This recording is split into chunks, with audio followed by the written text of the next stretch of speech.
time with the defensive play. Now finds Jalen Green. Oh, my goodness! He did it! Oh! Jazz, the Jazz turn it. Oh! Cam Whitmore. Şengün goes coast to coast. Oh! Here's Williams. Here comes both teams. Here comes Rocket Security. And we got a score. RedNationBlogga back with another video. It's been a long time. It's probably been over a week now since the last Rockets video that I've made. A lot has happened, including I think 4 games or something to close the regular season. A lot has happened since the end of the season, essentially. But now we're back. The Houston Rockets just had their first game of the playoffs since 2020. It's been 5 long years. And they lost once again to the Golden State Warriors, 95-85, game 1, a 10-point game. Before I get into the game, I want to give Steph Curry and Jimmy Butler all the credit in the world. 31 points, 6 rebounds, 3 assists from Steph Curry, 12 of 19 from the floor, 5 of 9 from 3. We know what he does. He has 4 turnovers. Jimmy Butler, 25 points, 7 rebounds, 6 assists, 5 steals. Really good defensive game from him. 10 of 19 from the field, 1 of 2 from 3. He was a plus 14. Brandon Podensky, even he kicked in 14 points, 8 rebounds, 5 assists. Really, really solid game. Only 5 for 13 from the floor, but he had a really solid game from what I watched tonight. It didn't look like he played that bad. Draymond, defensively, he was really, really solid. Of course, he's not going to kill you on the stats. 4 points, 6 rebounds, 3 assists, 3 steals. He did his thing on the defensive floor. He did his job as a enforcer, as an intimidator, as an offensive initiator. Golden State is a veteran team. This is a team that can defeat the Houston Rockets. I don't think that they will.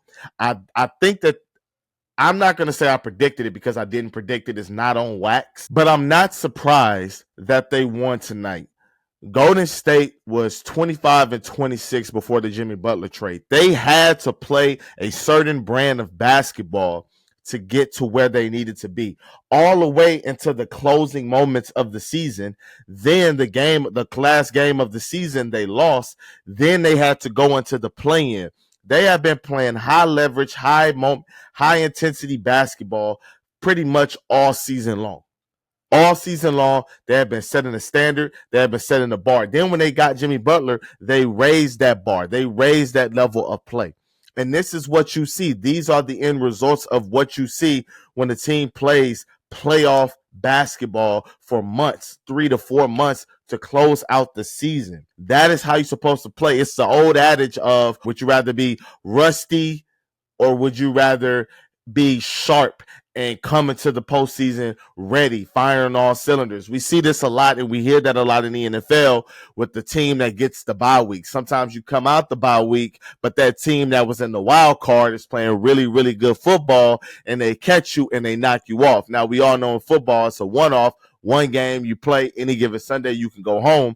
We all know that. However, in basketball, it's kind of the same in regards to that first game.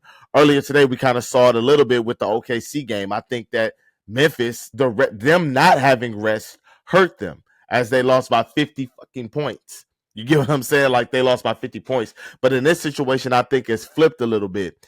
And, moving on past the Warriors side of it, and going more to the Houston Rockets side of it before I get to the good, the bad, and downright ugly. And for anybody that's subscribed, anybody that's new, thank you for locking in with me. I appreciate you.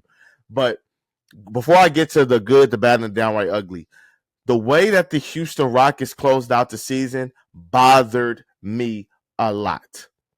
After they won their 50th or their 51st game, whenever they clinched the 2 seed, I really hated what they did by resting all of their guys. I hated it. If you want to rest your guys the last game of the season after you lock things up, I'm okay with that. They rested essentially every Rockets player outside of Jalen Green for the last 3 to 4 games of the regular season. If I'm not right about that, please fact check me. But they rested every single Rockets player with the exception of Jalen Green, who was chasing an active game streak, who's more worried about that than actually playing the right way.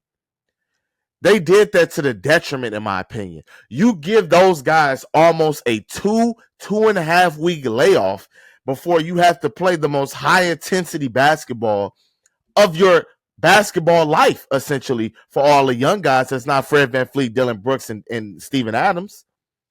You're about to play some of the most high-intensity, focused, high-leverage, high-stakes basketball in your life. Why are you resting?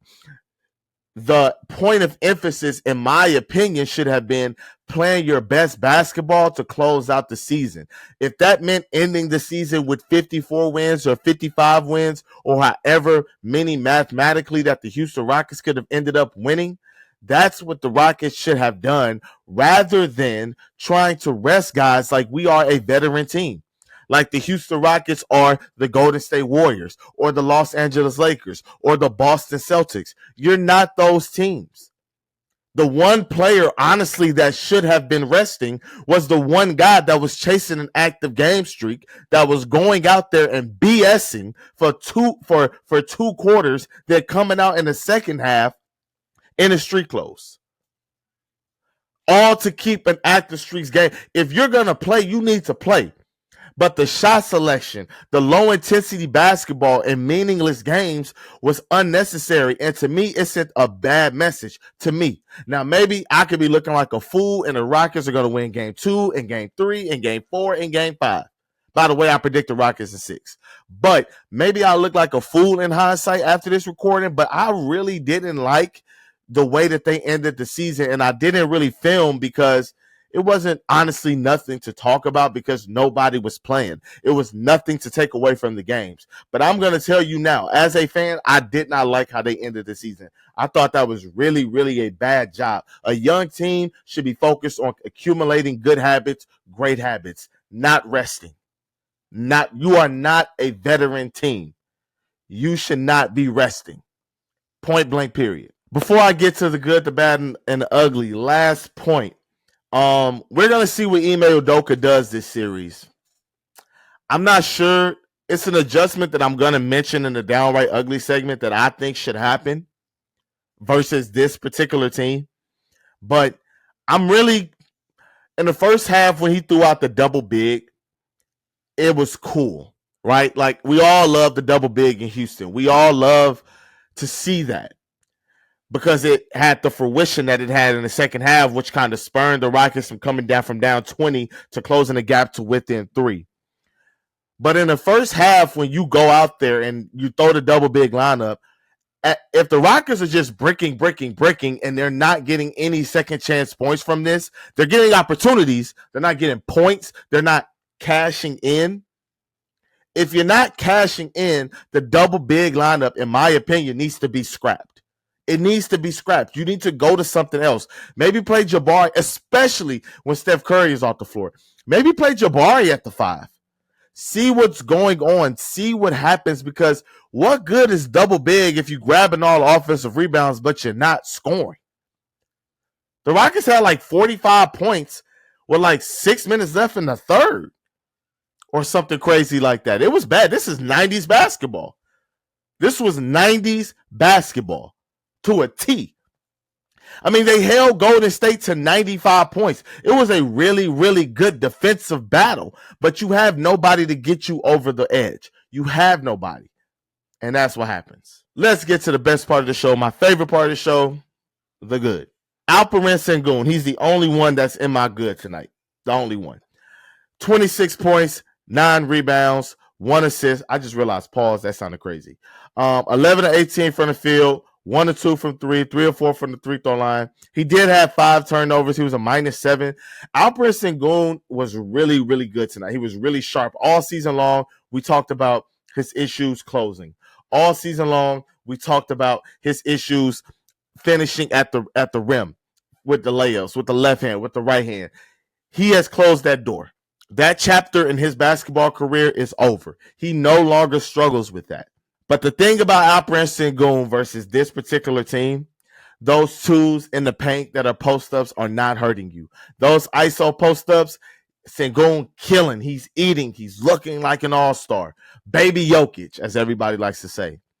But it's not affecting the bottom line because you need guys to hit shots on the perimeter. And if Sengun can't make shots at the three-point line, it's going to be a rough series. The bad. I'm going to go with Amen Thompson. Even though 8 points, 9 rebounds, 6 assists, 4 9 from the field, Amen Thompson was a -16. He had some very uncharacteristic turnovers, 2 turnovers, both were live ball, both led to points.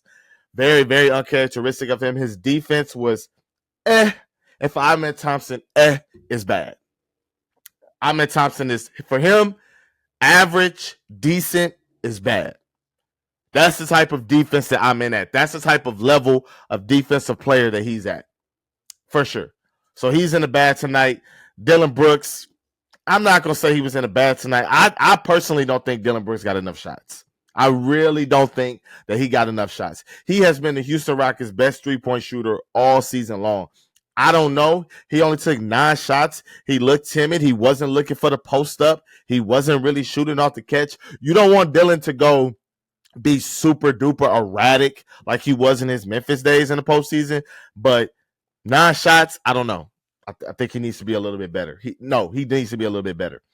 Lastly, in the bad, Tari Eason, 6 points, 3 of 10 from the floor, 0 of 4 from 3. I don't know what happened to my brother. I don't know what happened to my guy, Tari Eason. Tari Eason used to be so reliable of a shooter. Like, he was going to go 2 of 5, 3 of 7, 4 of 9. Tari Eason was that type of shooter. This season, it has not been good. He's career low from 3. I don't know what's going on with him. Maybe it's just a bad shooting season. It is what it is. Downright ugly. Jalen Green and Fred VanVleet both combined 7 of 34 from the field, 2 of 17 from 3. Not going to get it done. And a lot of people want to kick Fred VanVleet's back in. I understand it. I get it. But what I can't support, Jalen Green had 7 points on 3 of 15 shooting. He made no shot from the three-point line, had 1 turnover, and was a -5.